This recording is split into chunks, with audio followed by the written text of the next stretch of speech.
जय माता दी दोस्तों, कैसे हैं आप सब। ये बताने के लिए कमेंट बॉक्स में जय माता दी जरूर लिखें। दोस्तों, सूर्य का किसी भी राशि में प्रवेश करना संक्रांति कहलाता है और जब सूर्य धनु राशि में प्रवेश करता है तो इसे धनु संक्रांति कहते हैं। ये समय बहुत ही अशुभ माना जाता है। ये समय पौष मास का होता है जिसे खरमास या मलमास कहा जाता है। माना जाता है कि इस मास में सूर्य देवता के रथ को घोड़े की जगह गधे खींचते हैं। इस मास में नए काम की शुरुआत नहीं की जाती है और इस मास में शुभ काम भी बंद हो जाते हैं। शादी, जनेऊ, बहू का गृह प्रवेश, बड़ी पूजा पाठ, सगाई, गोद भराई, गृह निर्माण आदि कार्य नहीं किए जाते हैं। नई वस्तु की खरीदारी या कार व घर की खरीदारी भी नहीं करनी चाहिए। नए व्यापार की शुरुआत करना भी इस समय अच्छा नहीं माना जाता है। दोस्तों, ये स्थिति लगभग 1 महीने की होती है। सूर्य जब धनु राशि में प्रवेश करता है जिसके बाद सभी शुभ कार्य करना वर्जित हो जाते हैं। चलिए जान लेते हैं कि खरमास कब से कब तक रहने वाला है।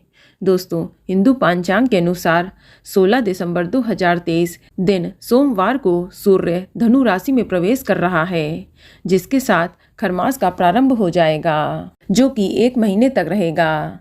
ज्योतिष के अनुसार 16 दिसंबर 2023 दिन सोमवार को शाम 4:09 से सूर्य धनु राशि में प्रवेश करेगा जिसके बाद अगले 1 महीने तक कोई भी मांगलिक कार्य नहीं होगा और 15 जनवरी 2024 को प्रातःकाल 2:54 पर सूर्य धनु राशि से निकलकर मकर राशि में प्रवेश करेंगे।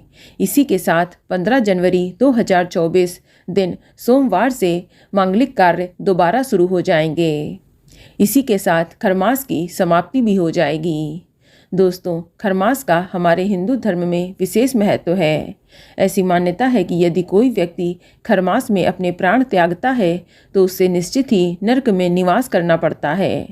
जब भीष्म पितामह सरसैया पर लेटे हुए थे लेकिन खरमास होने के कारण वे अपने प्राण 1 माह तक नहीं त्यागते हैं। जैसे ही सूर्य मकर राशि में प्रवेश करते हैं तब भीष्म पितामह ने अपने प्राण त्याग दिए थे। दोस्तों, इस मास में सूर्य देवता की पूजा करना विशेष फलदायी माना जाता है। खरमास के महीने में नया कार्य शुरू नहीं किया जाता है। ऐसा माना जाता है कि इससे आपकी आर्थिक स्थिति मुश्किल में पड़ जाती है।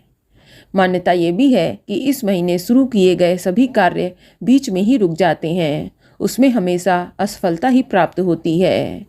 इसी के साथ खरमास में बच्चे का मुंडन भी नहीं करना चाहिए। ऐसा कहा जाता है कि मलमास में बच्चे का मुंडन करने से उसकी तबीयत बिगड़ सकती है। दोस्तों, खरमास के दौरान विवाह, सगाई या फिर शादी से जुड़ा कोई भी कार्य करना मना होता है। कहा जाता है कि खरमास में शादी या सगाई करने वाले दंपतियों को कई प्रकार की समस्याओं का सामना करना पड़ता है और उनका वैवाहिक जीवन सुख में नहीं बीतता है। इसके अलावा खरमास में नए घर में प्रवेश भी नहीं करना चाहिए। ऐसा करने से दोष लगता है और घर में रहने वाले लोगों के जीवन में तनाव बना रहता है। खरमास में किसी भी प्रकार के नए व्यापार का आरंभ भी नहीं करना चाहिए। ऐसा करने से सफलता के रास्ते में बाधा आती है। दोस्तों, खरमास में जनेऊ या फिर कोई अन्य संस्कार करना भी शुभ नहीं माना जाता है। खरमास में व्यक्ति को ध्यान लगाकर भगवान की पूजा करनी चाहिए और सुख समृद्धि के लिए प्रार्थना करनी चाहिए। इसके अलावा तांबे के बर्तन में रखे हुए भोजन या फिर पानी का सेवन खरमास के महीने में बिल्कुल भी नहीं करना चाहिए। दोस्तों, मलमास में भगवान विष्णु की पूजा के साथ साथ धार्मिक स्थलों पर स्नान दान करने का भी विशेष महत्व है। इस पूरे महीने प्रतिदिन ब्रह्म मुहूर्त में उठकर स्नान करके भगवान विष्णु का केसर युक्त दूध से अभिषेक करें और तुलसी की माला से 11 बार विष्णु जी के मंत्र ओम नमो भगवते वासुदेवाय का जाप करें। और इस महीने में पीपल की पूजा करना भी शुभ माना जाता है। इस माह में भगवान सूर्य की पूजा करने से विशेष फल की प्राप्ति होती है। रोज सुबह तांबे के लोटे में शुद्ध जल भरकर उसमें लाल पुष्प, लाल चंदन, अक्षत मिलाकर सूर्य देव को जल जरूर अर्पित करें। इसके अलावा इस महीने में रामचरितमानस, सुंदरकांड, विष्णु सहस्त्र नाम का पाठ करना भी अत्यंत ही शुभ और फलदायी माना गया है।